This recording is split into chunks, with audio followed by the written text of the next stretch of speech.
I want to tell you a story. Tell me a story. Okay. Once upon a time, there was a little girl. And the little girl had 8 pets. And she loved her pets very much. And she'd feed them, and she'd clothe them, and she'd wash them, and she'd read them stories before bed. She even had nicknames for her pets. She'd go, "Sweet dreams, my little PooPoos." And so... So one day, the little girl decided she wanted to take her 8 pets out on a walk. So she said, "Come on, my little PooPoos." And all her little pets came, and she put their leashes on, and she walked them out into the front yard. And as she was going on her walk, she said hello to the mailman. She said, "Hi, mailman." And the mailman waved back. And she said, "My PooPoos say hi, too." And the mailman did not respond well to that and just seemed to walk away. The little girl was confused. Maybe he had a tummy ache, the little girl said. And then suddenly the girl's mom comes outside, and the girl's mom says, "Where are you going, sweetheart?" And the little girl says, "I'm taking my little PooPoos on a walk, Mommy." And the mommy went from smiling to absolutely disgusted as she looked down and saw 8 little girl PooPoos tied to strings attached to the little girl's hand as she was taking her real little girl PooPoos out on a walk. The mom pulls a handkerchief out of her back pocket and starts to pick up the little PooPoos. Says, "What have we told you about playing with your little PooPoos? That is not something that a young woman should do. A young woman should play with dolls," scolded the mother. And the little girl said, "No, give me back my PooPoos," and fell to the floor crying and banging her fists on the ground. The mother put the PooPoos away and stormed back into the house. And the little girl kept crying until she was sure that her mom couldn't hear her anymore. And she shut the door. And the little girl finally got up and wiped away her tears and put her hand in her back pocket where she felt a little lump. And a smile spread across her face. And she said, "Mommy might be able to take away my little PooPoos, but she can't take away my little poo-poo factory." That was a beautiful story. Welcome to Working Crass Podcast, where your little PooPoos are always welcome here. Your little PooPoos are welcome here, and your little poo-poo factories are always in business. Sit your little poo-poo factories down in a seat and listen to Working Crass Podcast. This is Lauren. Hello. And I'm Joshua. Hello. and we're going to talk about some of the horse shit going on in the world and in our lives, right? Yeah, because there's been a lot. There's always a lot of horse shit. I keep a little list of the horse shit for us to talk about, and it grows and grows and grows. The pile of horse shit is reaching the sky. If every piece of horse shit in the world was a little poo-poo, this little girl would have a lot of pet little PooPoos. That poop-poo factory is 24/7, my friend. A continuous infinite log. Just a conveyor belt. Oh, boy. So the first thing we have here was submitted to us, actually. So thank you very much, Dawn of Comics, for submitting this article. If you have any articles that you think would be our cup of tea, and this definitely is, let us know. This one is from The Telegraph. This is a UK story. So we're going over the sea. Across the pond, are we? Across the pond, are we? Okay. Oh, boy. All right. Pip, pip. Pip, pip, cheerio. Tolly jock. So NHS, the National Health Service, is that correct? Yeah, I think so. I just said that like I had confidence. Yeah, and same that's what the acronym is. Yeah. I thought the NHS was National Health Service. I'm like, yep, that's it. Yep, that's it. It could be anything else.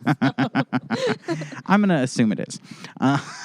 And you at home can assume whatever you'd like. NHS trusts ask men if they are pregnant before having scans. Male cancer patients and those having x-rays face unfair and confusing questions after government removed word female from guidelines. So men are being asked if they're pregnant before undergoing scans at NHS trusts in England, it has emerged. Because that's not a waste of time. Well, you know, if a doctor were to ask me, "Are you pregnant?" I'd sock him. I'd sock him right in his nose. I don't care if you're a doctor. You're not a hero to me. I'll sock you right in your bloody nose. He could fix it real quick. He's a doctor. Right? Don't ask me if I'm pregnant. First of all, you don't ask a woman if they're pregnant. That's for sure. No, they do. You shouldn't. You shouldn't. How did they not get socked all day long? Every woman I've ever asked if she's pregnant punches me in the face. These doctors are just allowed to ask? Well, it's You pregnant? Context, Joshua. Context, time, place, setting. You in a doctor's office, if a doctor is asking a woman if they're pregnant, it's fair game. If you're going up to a random person at a grocery store and going, "Hey, you pregnant?" It's less. Then you're opening yourself to being socked. I just go up to them in the grocery store and go like, "What's in that belly? What's in that big old belly?" You go, "What's in that belly?" Oh my God! No, I don't quote Austin Powers. Never mind. No, I don't. I would never quote Austin Powers to a woman. That is very rude. It's so rude. And if there's any single men out there, it is so rude to quote Austin Powers to a woman. That is a way to besmirch her honor, I think. Why do you get so mad at me when I do Austin Power things? Look, I love Austin Powers. I think it's a very, very funny movie. I'd love to watch it again. I think it's hilarious. There's a specific thing about quoting Austin Powers that is just it's a very Michael Scotty kind of thing to do. Like, I don't know. Because every time I've done it, I feel deep shame afterwards because you give me a look. You should, as you should. Every time I've ever quoted Austin Powers, I feel a deep shame afterwards. And it doesn't take anyone telling me to do that. It's just nature telling me, please don't do this anymore. All right. Especially when we're reading an article from the UK. I mean, come on, it's just insensitive. Are you ready, baby? Ugh, see, it's just gross. Male cancer patients and those having X-rays and MRI scans are being asked if they could be expecting after the government removed the word female from the law governing the medical procedures and replaced it with individuals. Because any individual can get pregnant, right? So this is going to lead us to, do we believe that men can get pregnant? I mean, clearly this is where it's leading us to. So we better make a big public statement right now on our opinion on this. 3, 2, 1, go. Say something. Look at the camera and say something controversial. 3, 2, 1, go.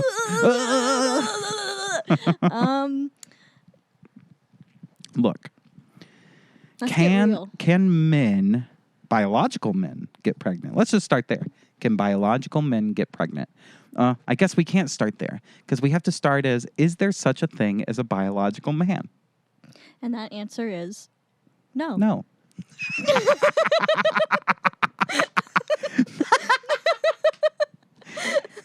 Well, there we go.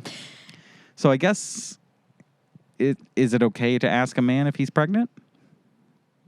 From a doctor? I would still say no. No. Yeah. No. Yeah. And what about, does anything matter? I don't think doctors should ask questions. That's what I think. Look. I think they should keep to themselves, mind their own beeswax, do their job. They should not inquire about anything. I just think that's invasive. It's invasive. Okay. But in all seriousness, is this not just like, hey, doctors, can we just pretend there's no objective truth? Yes, this is doctors, please deny biological realities and in favor of people's emotions. Yes, for the sake of making people so that they don't feel bad about themselves. Right. That's correct. Yeah. Like, here's the thing. If you want to, this is a big argument all the time. It's like sex and gender are different. Okay. My sex has nothing to do with my gender. My sex is my biological sex and my gender is whatever I identify as. Okay. Well, in that case, doctors are just looking at your biological sex. Okay. Deal. That's it. Yeah. Throw your ideas of gender out the doctors don't care about your gender. The doctors are looking at your biological sex. Got it? Okay, we're good. Yeah. So they don't care about your social identity. Exactly. If your biological sex is male, then there you go. Boom. We don't need to ask you if you're pregnant or not. No, it's just you a waste can't get of time. pregnant. It's just a waste of time. Yeah. It's a waste of time. It is. Well, how would the doctor know if I'm trans? Well, I mean, your medical history. He's looking at the paper right there. It's somewhere in your medical history. Is it not? That's another question. Do you think there's any trans people that demand that their medical history pre-transition be burned and destroyed? Oh, I bet there's people who have tried. Yeah. I bet there's people who have probably asked to have those records removed and Yeah. things like that. They're like, I'm sorry, Patricia, but like you definitely have diabetes. No, Patrick had diabetes. I'm Patricia now. I have not been diagnosed with diabetes. I do not identify as a diabetic. That person is dead. The person you're claiming is me has died. Yeah. And the diabetes with him. Yeah, it's nuts. All right, let's see what else this says, although I think I get the gist of it. It's kind of, oh boy, what does this say?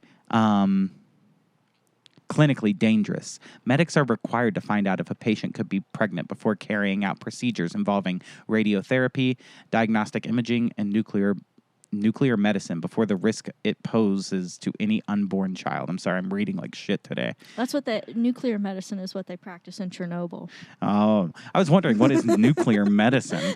This must be a UK thing. In America, we don't play around with that shit. We just give you opioids.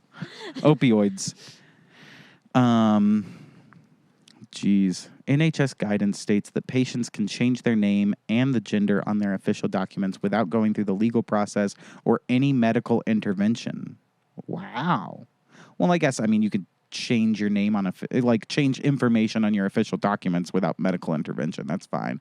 But can you have a sex change operation without medical intervention? Surely not. Surely at least one doctor says, "Are you sure?" Are they allowed to do that? Or have they completely outlawed "Are you sure"? I'm pretty sure they've outlawed "Are you sure?" You're not allowed to at least go, "Are you sure?" No, the assumption is, oh, you must be sure. Therefore, I will accommodate you. There's no way you couldn't possibly be unsure. Can I just march to bring back "Are you sure"? I don't think you should have conversion therapy or anything crazy like that. I think if a person wants to make whatever decision they want to make after they're 18 and a consenting adult, then they can make that decision. I don't think kids should be forced to just have sex change operations because their parents think that they're trans or that the kid thinks so. They can when they're 18, but you have to be a consenting adult to make a change that lasts the rest of your life. I think. Is that controversial? Is that bad? Yeah. Should I not say that? You should never say that. Okay, I'm sorry. Babies should be trans. Babies, I'm sorry. You know what? I take it back. All babies should be trans. It's not should be. They are. The first thing a doctor should do when the baby Joshua, comes out of the womb. It's not They are. They are trans. They are trans. All babies are trans. This is the argument lately. All babies are trans. Yeah. No, for the don't say gay bill, they're all like, well, kids who are in K through 3rd grade are trans. All of them. They all are. Every single one. So we need to talk to them about this because they're all trans. Anyway, no, I think as soon as the baby comes out of the womb, the doctor should snip the umbilical cord and snip that penis and balls right off and create a vagina out of it. Every baby should be, boom, sex change operation immediately. Yeah. That's just what I say. That's just my opinion on this. Kat Barber of campaign group Sex Not Gender Nurses and Midwives said, "This is an example of why we need both sex and gender clearly recorded for patients. We do not need to ask all patients if they're pregnant. We need to ask females, hence why it's important to know if the person we're providing care for is female whilst also respecting their gender identity." Exactly. This is what I was just saying, right? If you think sex and gender are separate, well, then the doctors work with your sex. That's it. Yeah. Conversation over. Yep. I don't have much to add to that because we solved it. Yep, we solved it. We solved it. Send us on over. Wow, I love spilling Monster Energy drink on the floor. That's not good. That's okay. A cat will come drink it and then speedy zoom all over the apartment for hours. Now, if I got pregnant, would you take care of me? If you got pregnant? Yeah. There's an old episode of The Cosby Show where all the men get pregnant. It's one of the best ones. And all the wives have to take care of the men. And they mostly just kind of laugh at them as they're in pain. They're like, dumb boys. I mean, yeah, I'd take care of you, but I would take care of you whatever is ailing you. But, You see pregnancy as an ailment? No, I'm just joking.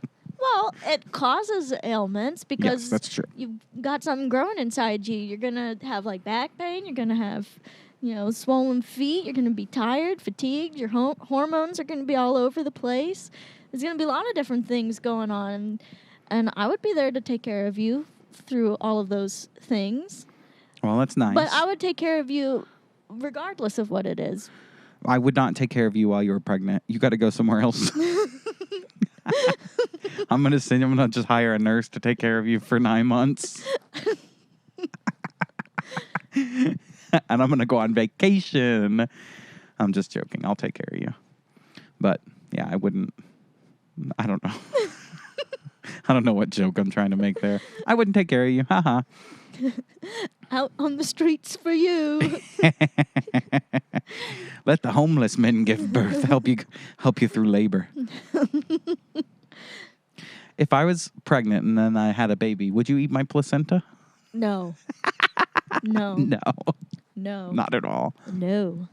Yeah, ugh, gross. No, I That's gross. don't believe. I know there's people who are like, you should do that because it's got like nutrients and it'll like, it's the fountain of youth. This is what's gonna like Gobble up that keep you from placenta. getting wrinkled as a person and that crap. I think it's all just phony baloney nonsense to try and get people to eat it, and then that person who started it is just like they're having a good old laugh that people are that gullible. That's true.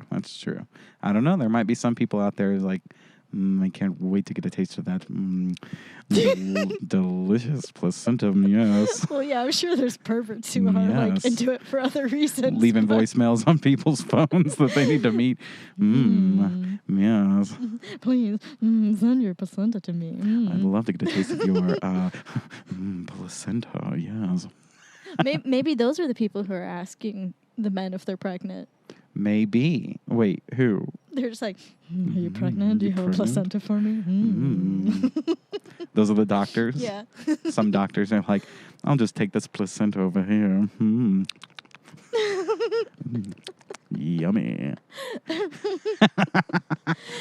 Now, some couples like to eat the placenta. I wouldn't really recommend it. It's okay if I just remove this for you. Oh, yes, please.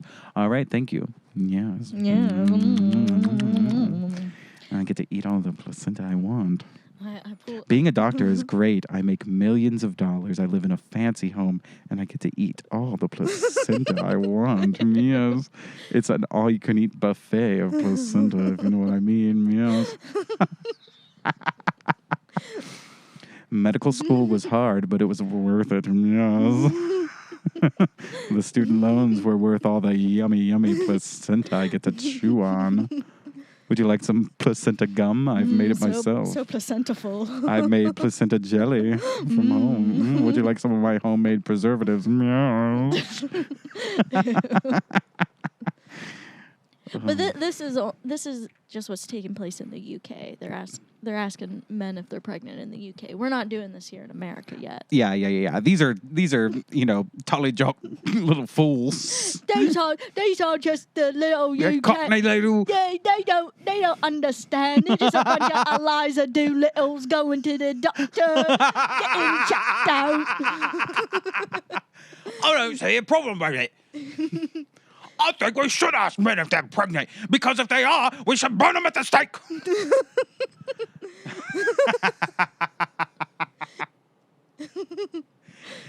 I'll tell you what we should do with any other pregnant men. If there's pregnant men, we should burn them, because they's probably immigrants. Yeah? Oh, boy. Anyway. What do you think is the next, step up from this? The next step from this? Yeah. Asking women when the last time they ejaculated was. Giving women prostate exams. Asking them when's the last time you watched Mansers. When's the last time you checked out Mansers? Asking women if they want to go blow something up in the alley. Hey, you want to go set fire to these records?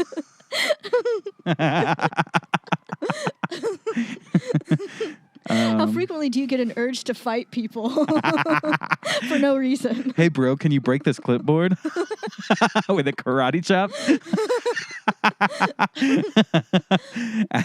The doctor asks women if they want to go see Jackass Forever. Yeah. That's how you determine gender. Yeah. If they're like, hell yeah, it's a man. Yeah, that should be the real test to know what your gender is your response to Jackass. Yeah, for sure. I'm telling you, Lauren could care less for Jackass, but I could. And I enjoy it, and I get it's stupid. It's just stupid. Everything about it, like, it's just dumb stunts, but it speaks to something primal in me that I feels kind of man related. I don't know. Feels like testosterone when I watch it. Like, you hit the fucking wall.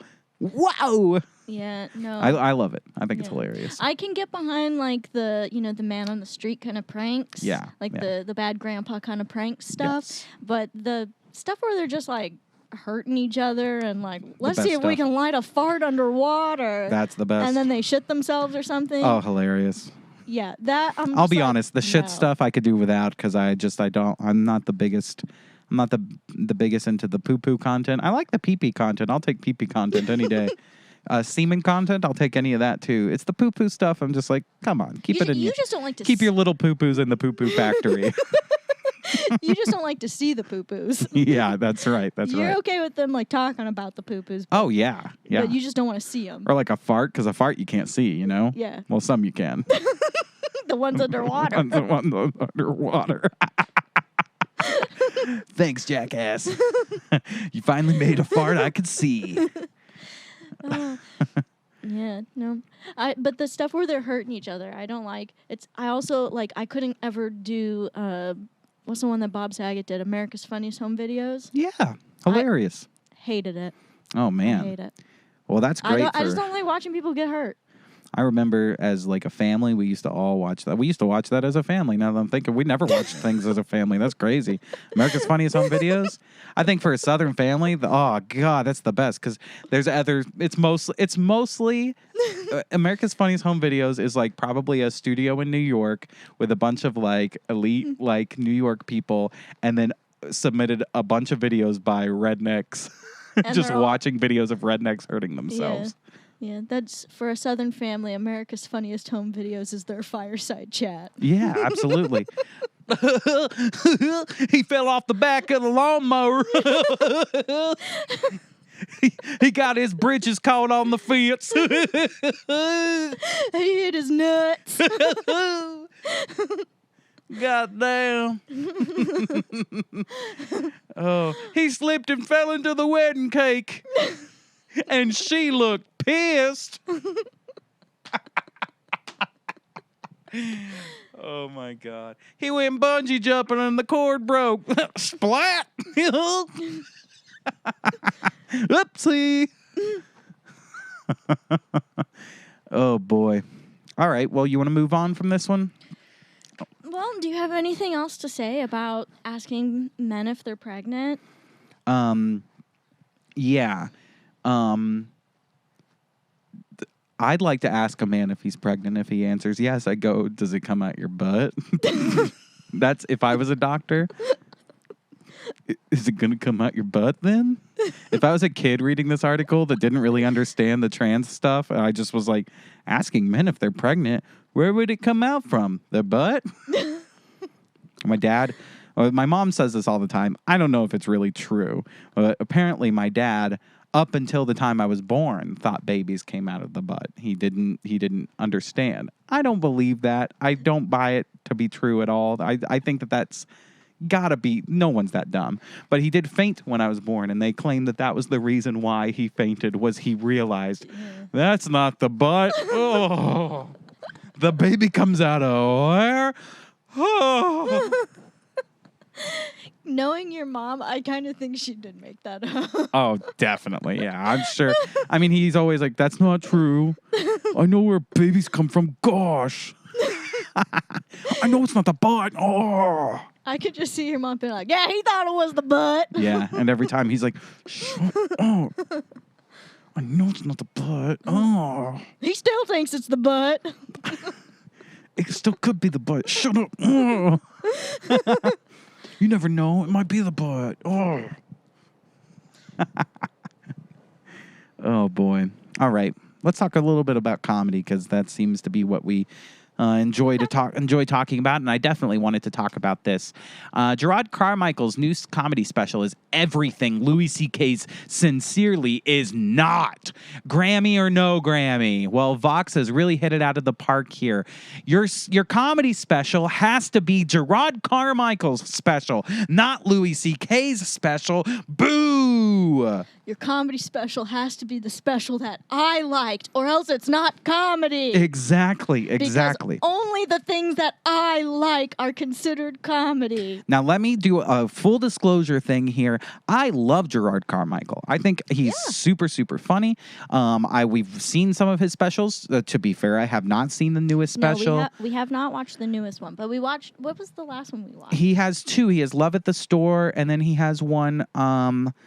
Oh man, it's called 8. I think. I want to say it's called 8. It's just I think we watched number 8. both of those. Yeah, because his one before was also directed by Bo Burnham, but the new one is also directed by Bo Burnham. He's done his last 2, and fantastic comedian. And also, what I really like the Carmichael Show. It's like he tried to take the sitcom but make it about what if like those characters really have the tough conversations that people in America are actually having, whether it's about politics or race or anything. And it's not all the approved like dialogue of all of the other like shows that you get on television. It's gritty. It's good. It's very, very good. It's funny too. It's very, very funny. Did he also do a documentary? He did his family. He did a couple documentaries where he like kind of talked to his family, which is weird because there was one of them where he like kind of came out like that was like kind of the thing. Like I think he like told his mom or something that he had like slept with men, and that was like the thing of that one. And then he has this new special, and it's being advertised as he comes out in his new special. I'm like, didn't he come out in the last thing he made? It's like every time. This is just what he does now. Like every special, it's like, by the way, I'm gay, and they're like, oh, he's come out. It's like you haven't been watching his stuff. But no, I'm all for Jerrod Carmichael. I think he's a very talented guy. I probably will watch the special at some point. When I just need to get around to it. Yeah. Now that being said, they say here, Carmichael first delves into the skeletons in his own family's closet. In short, prolific cheating from the men in his family. Then reveals his own big secret. He's gay. He takes viewers through a gentle coming out narrative, interspersed with occasional questions and reassurances from the audience. I'm trying to be very honest because my whole life was shrouded in secrets, Carmichael says at the end of the evening, and I figured the only route I hadn't tried was the truth. I don't really want to say anything about that because I hate when articles take a stand-up special and pull quotes from it. Like I don't know what the context of any of those statements are from, and like I'll watch the whole thing to form an opinion about it. But here's where they're going to really get into what this article is truly about. It's not. I don't think it's so much about Jerrod Carmichael and Louis C.K. I think it's about this divide between comedy that is raunchy by people that we don't like, and comedy that's a little more preachy by people that we do like. Yeah. Comedy on the right that we consider right wing, and comedy on the left that we consider left wing. That's the core of this thing, I think. Yeah. Maybe that's a crazy conspiracy theory from me. I don't know. What do you think? No, I think you're probably right that's what's at the heart of this, and I don't know if it's even necessarily a right-left. Yeah. But it's definitely you followed the rules of the mainstream and you didn't. And if you're the person who didn't follow the rules and people like you, then we have to figure out, we have to come up with like angry articles to write why those people who liked it are wrong because that person didn't follow the rules, so you're not allowed to like them. Yes. Or, a response to something being popular that they don't like, too, because this is also right after Louis C.K.'s thing won a Grammy, right?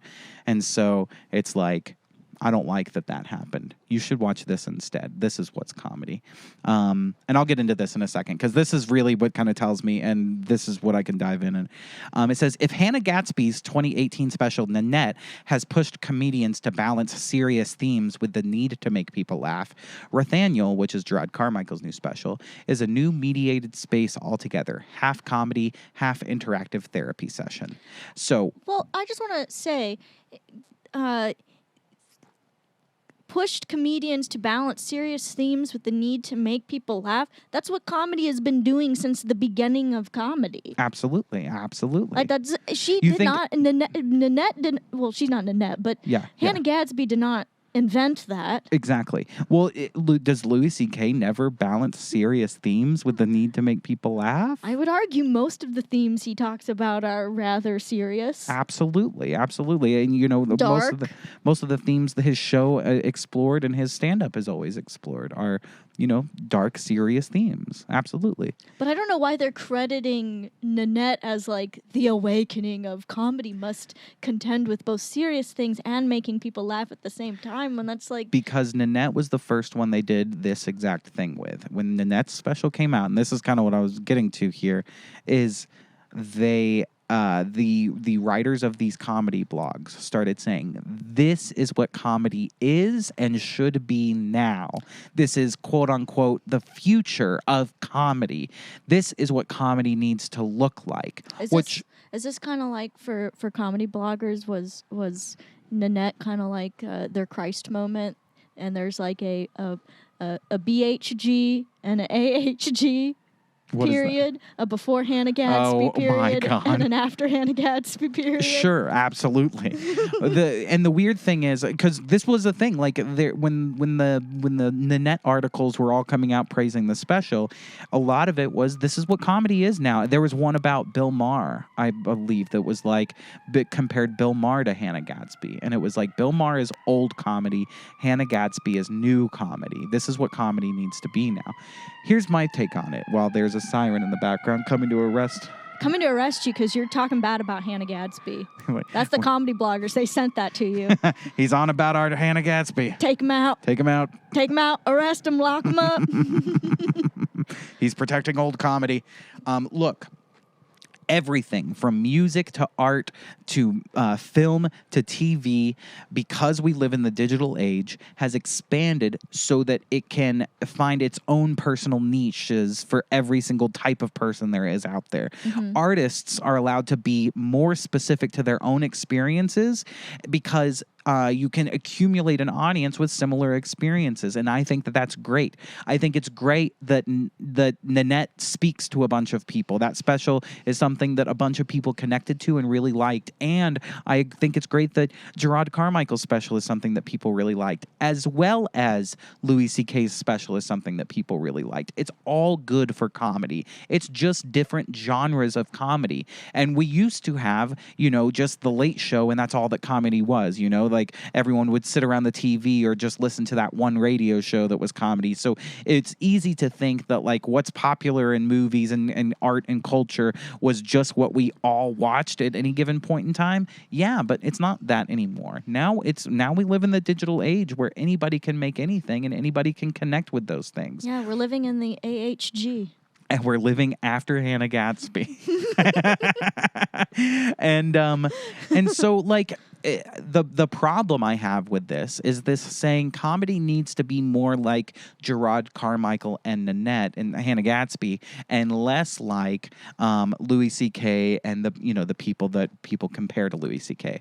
Which the school of Louis C.K. is going to be more of your like Comedy Store guys, the people who are very, very like committed to jokes first, and not so much this emotional content on stage. And like in some ways, this is something I really think is funny. Actually, they say Rathaniel is a new mediated space altogether, half comedy, half interactive therapy session. The jazz club setting lends an even more intensely improvisational feeling to Carmichael's monologuing. Just so you know, writer, it's not. I'm sure that he has an improvisational style, but he's rehearsed this. Like, that's his special. Yeah. He's toured, he's rehearsed the act, and it's an act. The Hannah Gadsby thing, That wasn't her, like, she didn't just wake up one day and go, tonight I'm going to do Nanette. Tonight, I feel a lot of things are problematic. I'm going to get on stage and talk about how problematic they are. No, she rehearsed that in front of audience after audience after audience, making little adjustments, but overall... She was like, problematic. Uh-huh. And if she said problematic, the audience doesn't laugh. But if I go problematic, they laugh every time. So I have to say the word problematic very carefully. It's not Wingardium Problematica. It's Wingardium Problematica. Now, when I say rape with a hard P, the audience turns away, right? But when I say rape with a soft P, they listen, eh? The motorcycle out there, you got his attention. I know. Once you said it with a soft P, he was like, I'm listening. I'm listening. Hey, did someone say rape?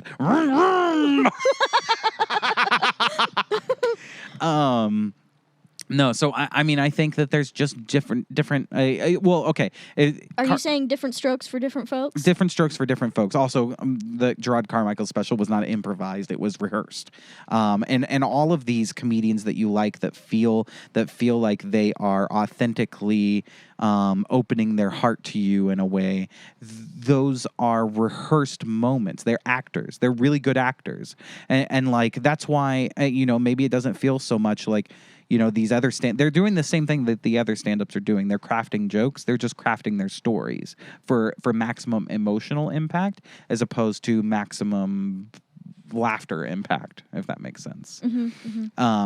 So let's get on to what they say about Louis C.K. here.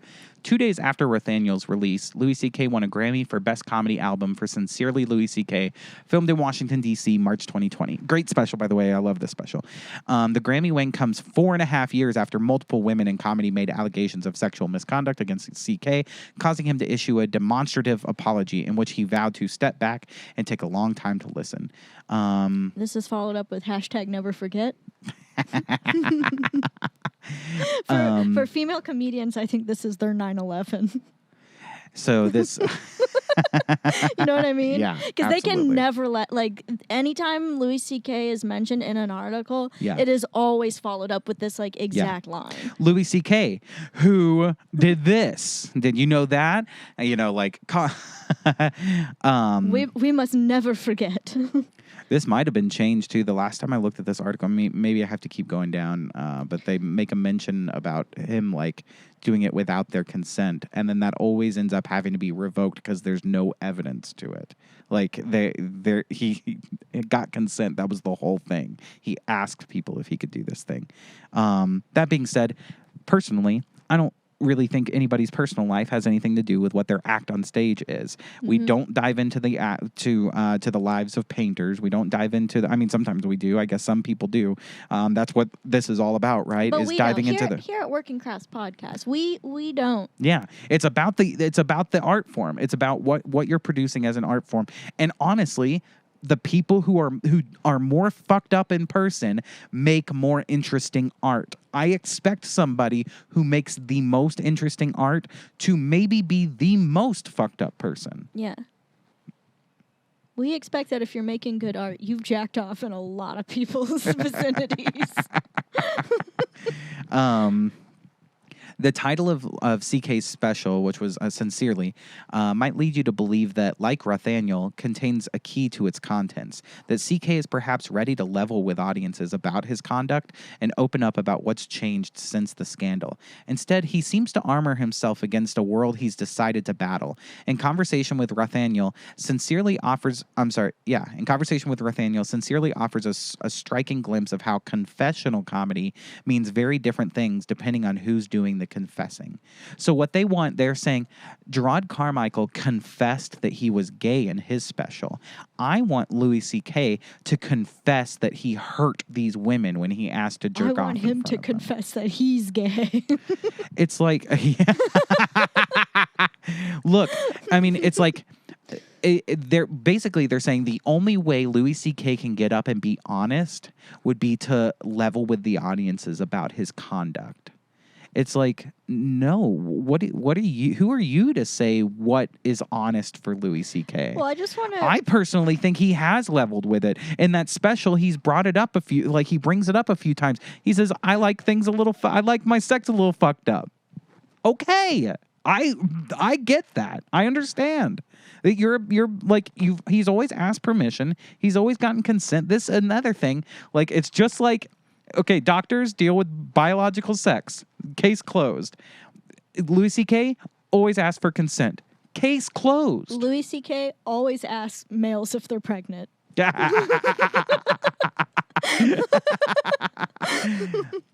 Just like doctors.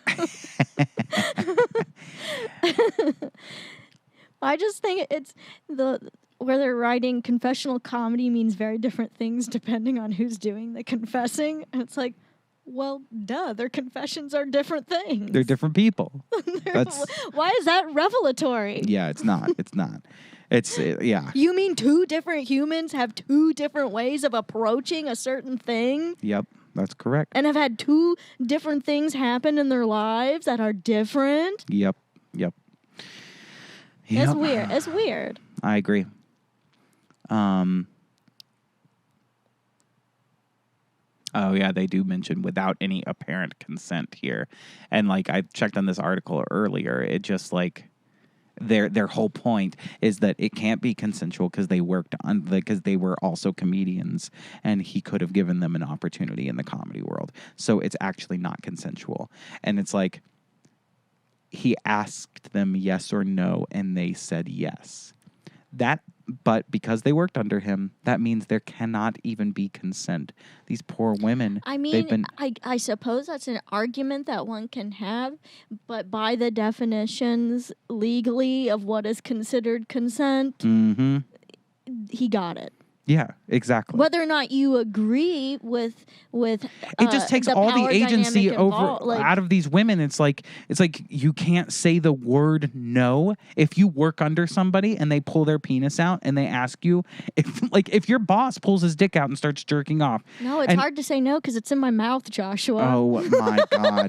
No, it's not even that your boss pulls his dick out. It's your boss asks, "Can I pull my dick out and masturbate?" You are incapable of saying the word no because it's your boss. And then not only that, Louis C.K. is just a comedian. He's not their boss. None of these situations where he was producing a movie and this was an actress on his film. None of this was that. It was all comics, and comics are independent workers. Like he can't I understand that he could help you out in the business and it could help you. That's up to you. If you want to suck his dick to move up, then suck his dick to move up, you know? If you think it's going to help your career. They didn't do that. They just sat in the room with him. They just sat in the room and watched him. They watched him. Even Sarah Silverman said, like, yeah, he asked me. I said, yes, I watched him jerk off. It's like, yeah. But he asked. He asked, and that's really it. I don't think because comedians, a stand-up comic, it's all like an independent. He's not. If, like I said, if he was like the director on a film and it was one of his actresses and it was during work hours, you know, it makes no sense. But a comedian, you're a guy at a club that gets on stage and says raunchy jokes into a microphone.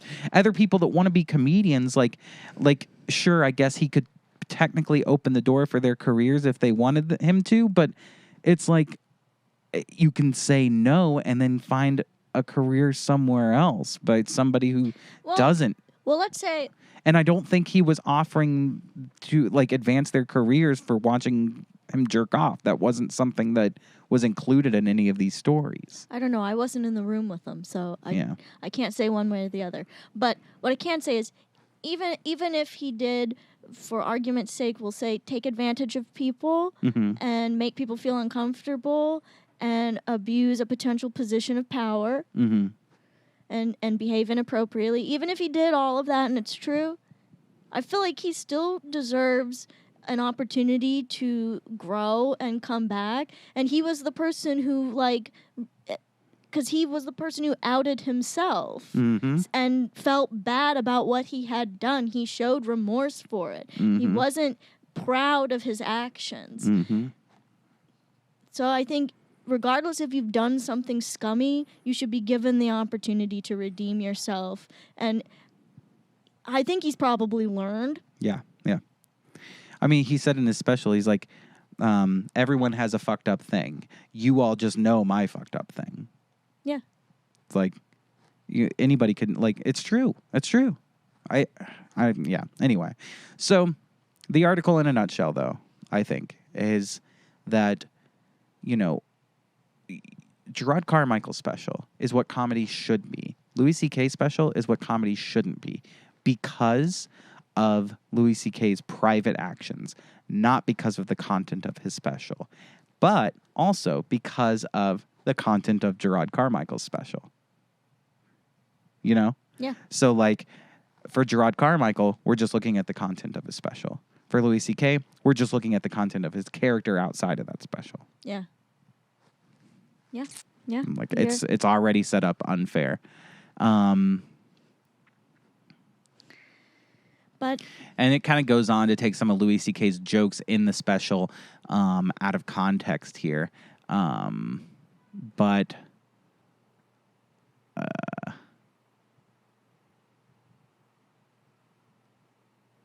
at one point during the special, C.K. wonders if gay people might not prefer the days when gay sexuality was more of a taboo. Is there not somehow an illicit thrill in the deviance of queerness, he wonders? Or if you want to look at it through another lens, from knowing people think you're less human as a result from your sexual orientation, it's, as a joke in isolation, it's thoroughly whatever. But taken in the context of sincerity as a whole, it's a dick joke masquerading as an indictment, as a suggestion that queerness is a clever joke being played on the rest of us, and that queer people are somehow in on it. For Louis C.K., sincerity now involves reconfiguring the world as complicit in his dishonesty, and ultimately as complicit in his misconduct. Well, that's your interpretation. Sure. Absolutely. And here, let's wrap this article up with that. That's your interpretation. Everyone's entitled to their own interpretation of art. And my interpretation is the correct one. No, the problem is people claiming that theirs is the correct one. Exactly, when mine is correct. Exactly, that's correct. Ours is correct. Can we say the opinions of Working Crass podcast are the correct opinions? Everyone else might or might not be correct with their opinions. We don't know. Probably not, though, because they're not us. I think I know. I think I know. I'm just going to say, next time I have to write a paper and I have to describe something, I'm going to just say it's a thoroughly whatever. Thoroughly whatever. Yeah, this article really came out of the poo-poo factory. Whatever. Yeah, it did. It came right out the poo-poo factory onto the screen.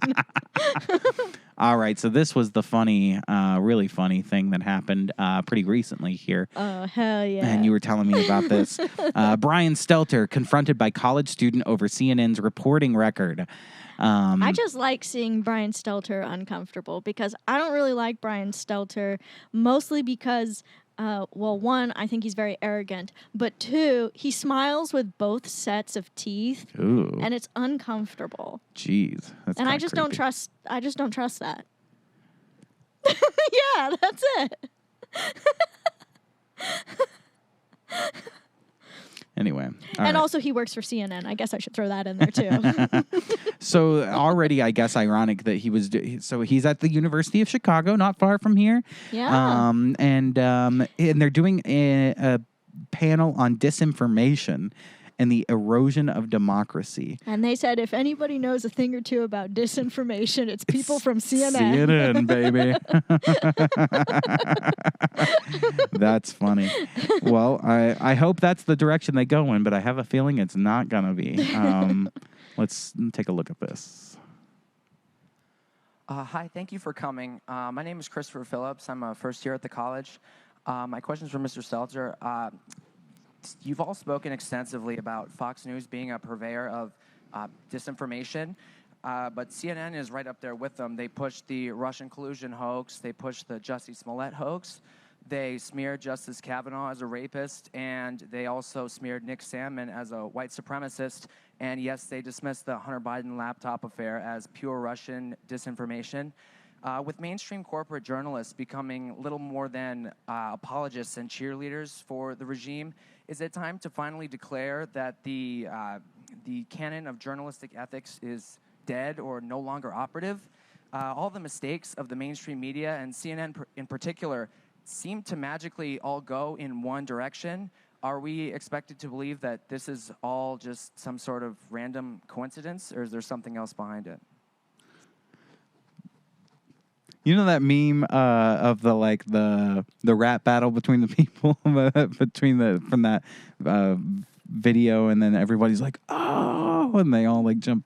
That's Yeah. what belongs after this. I'm saying yes as if I'm familiar with this, but no. No, I forget. We'll look at it. It's You'll have to that show me rap this battle later.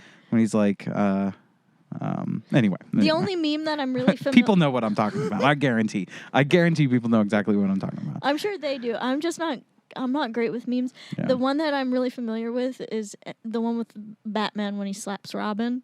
Oh, yeah, I guess I know like- that meme, yeah. No, that viral video of it's like a joke video. It's a sketch with like the rapper and he's like super hot fire and Yeah, you're gonna have to show me this later. I don't know it. I'm not familiar. oh my god. I'm a boomer. I'm sorry. Got this girl's number. Here you go. Psych, that's the wrong number. No, that didn't add to. All right. Everyone knows what I'm talking about, except Lauren. Not me. Sorry. I don't know what you're I'm talking an old about. grandma. I don't understand the I internet. know the story of the girl in the littlest PooPoos. I know that story because it was printed on paper. if it's on a screen and you have to click the keys and type the words, it's too much. I don't know that. Oh, what is it? A viral video? Is it on a screen? Is it Is it one of those stories that you get on a screen? Can I get it from the paper man? All right, back to this though. This is hilarious though. I mean, this is not hilarious, like just like mic drop moment here for this guy. He really should have just dropped the mic. That And would have been walked pretty away. epic. Yeah, boom. That's funny. Too bad. It's time for lunch. You have 30 seconds. There's a clock that says 30 seconds. But, Hold in on, my pause honest it. That's not even like a funny joke because it's like I believe you really mean that. Yeah, Like, he was thinking about lunch the whole time. Like, since the moment he sat down in that chair, he was just like, I wonder what's for lunch. yeah. So after this student, if you're not watching the video with us, after the student asks him all of that stuff, Brian Stelter's very first reaction is, yeah, it's time for lunch. Just like as though we're not going to answer that. But no, he's going to dive into it, and let's see what he has to respond with here. answer to you, and I'll come over and talk in more detail after this, is that I think you're describing a different channel than the one that I watch. But I understand that is a popular right-wing narrative about CNN. I think it's important when we talk about shared reality. But like, Well, which part of what he said is a popular right-wing narrative about CNN? All of That Brian Stelter watches his own channel. Because Brian Stelter would have to go elsewhere for news. Correct? Correct. It's not the channel that I watch because I don't watch my own channel. In democracy, all these networks, all these news outlets have to defend democracy. And when they screw up, admit it. But when Benjamin Hall, the Fox correspondent, was wounded in Ukraine, the news crews at CNN and the New York Times stopped what they were doing, and they tried to help. They tried to help him get out of the country. They tried to find the dead crew members. That's what news outlets do. That's how they actually do work together, to your question about sharing those kinds of connections and trust. We don't talk about it enough, though. We don't share that reality about how that happens. And with regards to the regime, I think you mean the President Biden. The last time I spoke with a Biden aide, we yelled at each other. So that's the reality of the news business that people don't see, that people don't hear. They imagine. Okay, first of all, by the regime, he wasn't just talking about President Biden and President Biden's aides. He's talking about the mainstream Narrative. He's talking about what is it? John Stewart has a good word for this. The political Paradigm? No, the political industrial complex, which the media belongs in. It's like it's perpetuating political Basically, ideas. what the political ideas that the corporate powers in play want in play. Exactly, that's correct. Gotcha. That's correct. That's the regime. right? Yeah, that is the regime. But I like that his defense By of- regime, do you mean Biden? Because I just yelled at a Biden press aide to get me my coffee. I said, "Get me lunch."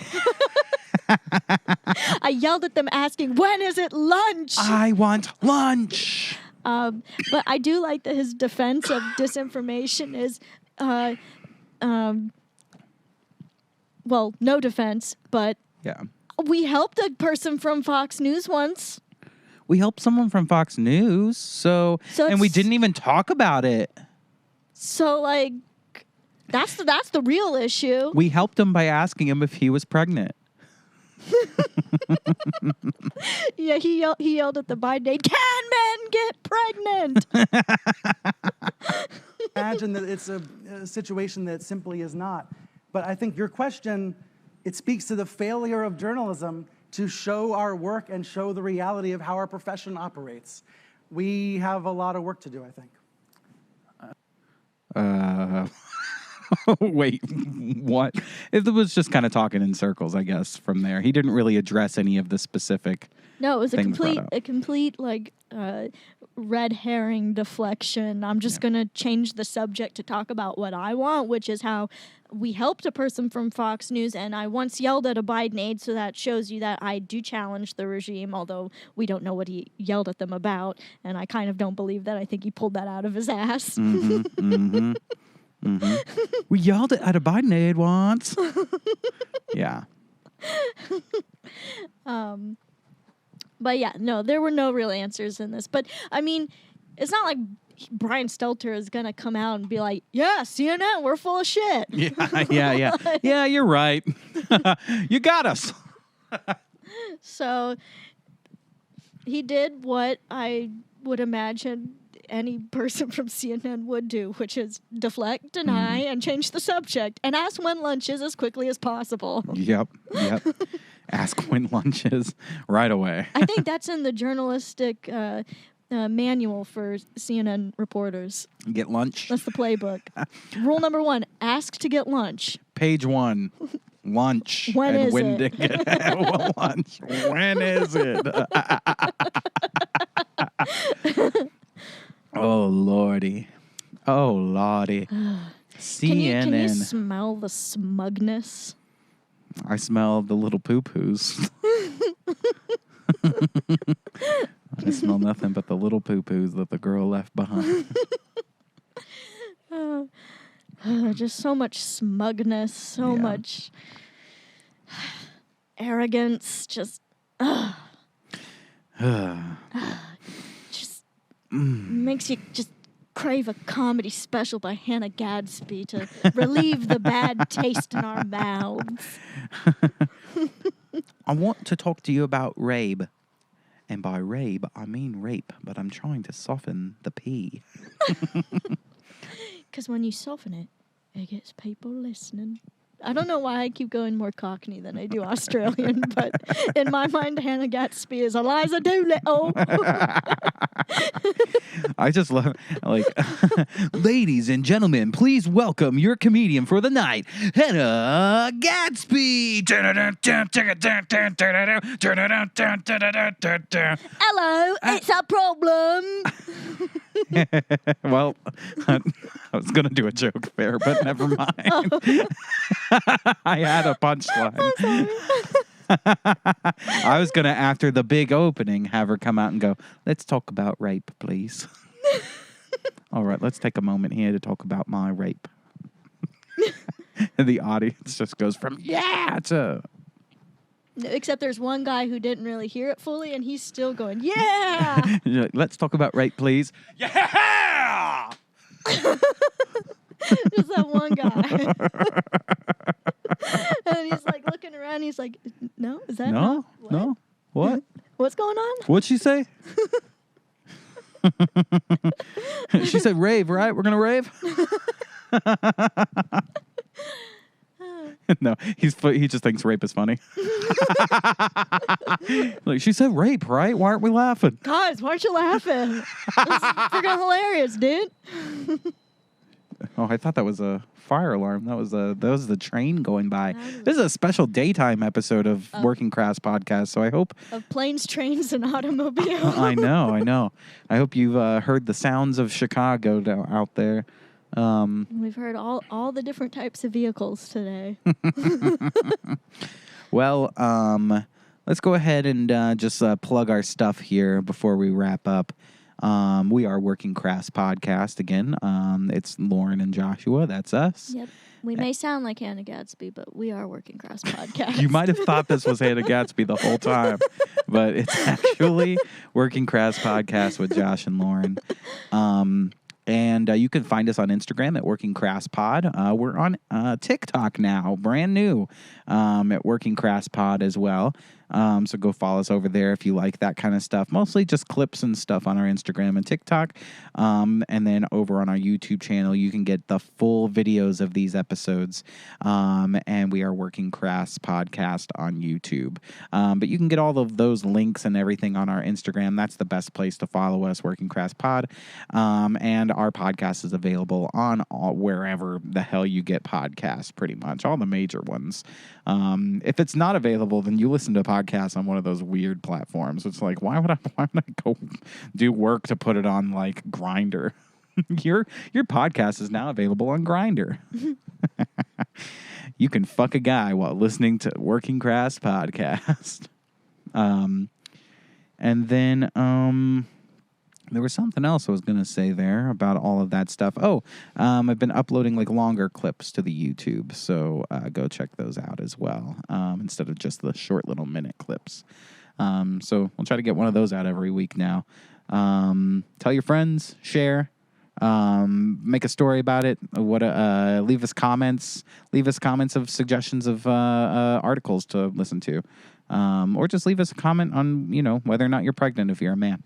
Yeah, we're gonna be taking a poll, a very serious survey. Yeah. How many men out there listen to Working Crass podcast are currently pregnant? Yeah.